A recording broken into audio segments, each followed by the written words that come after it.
Imagine there was a discipline of mountain biking that was solely dedicated to riding the most technical and difficult features imaginable. And think about how if you could learn one or two elements of that discipline, how much it would impact your riding. I have great news. That exists, and it's called trials riding. This is the #1 hack for all mountain bike skill development. Pick up a few elements of trials and your whole riding game will be changed.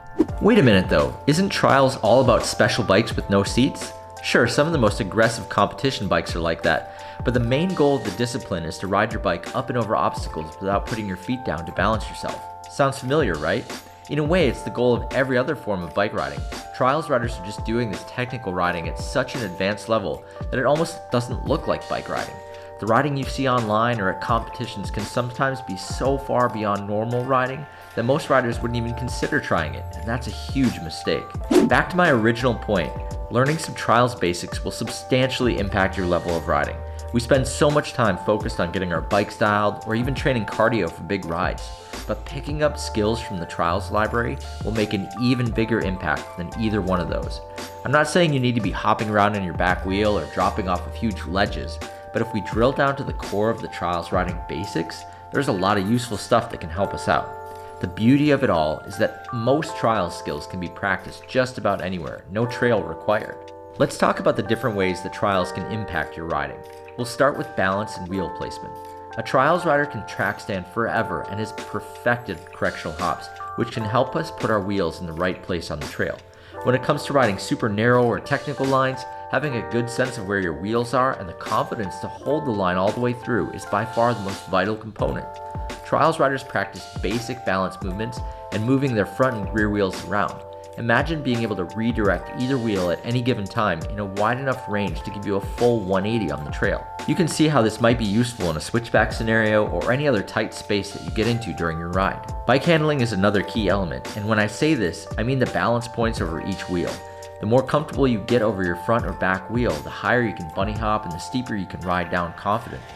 Practicing endos and lifting up the front wheel are the foundational moves that a trials rider would practice, and they will both benefit your bike handling ability and push your balance points in both directions a lot farther than you would have originally expected. Getting up and over obstacles is a hallmark of trials riding as well, and even if you're not bunny hopping over handlebar height, imagine being able to ride confidently up and over a giant tree or rock in the middle of the trail. I've got an up and over tutorial that digs directly into this, and you can start practicing on things as small as a curb to get the feel of it. Everything in this discipline is about starting small and building up. So by learning the basics of timing and unweighting your wheels, you'll be going up and over much bigger features with this practice. By this point, my hope is that you're beginning to see how even the basics of this style of riding might play into your own riding. Imagine just adding one of these skills to your riding and how it might make your local trails slightly easier to shred.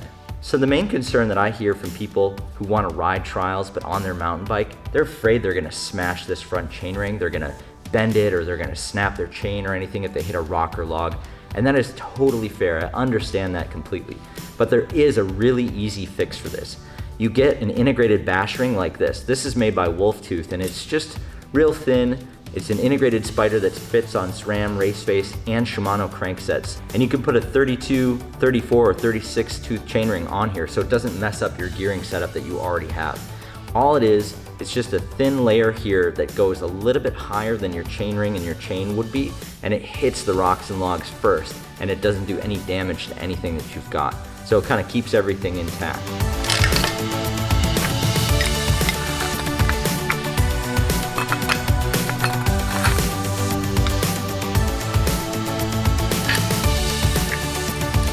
If you agree with me that this is a great and fun way to progress your riding, please consider subscribing to the channel and join us here. We also do a live stream on Twitch every week, and there's all kinds of playlists with different tutorials that will help you progress your riding in all kinds of different videos. I hope you get a lot of value out of this channel and all the videos I've posted here. I can't wait to hear from you in the comments. Now let's dive into the next playlist and really start progressing. We'll see you there.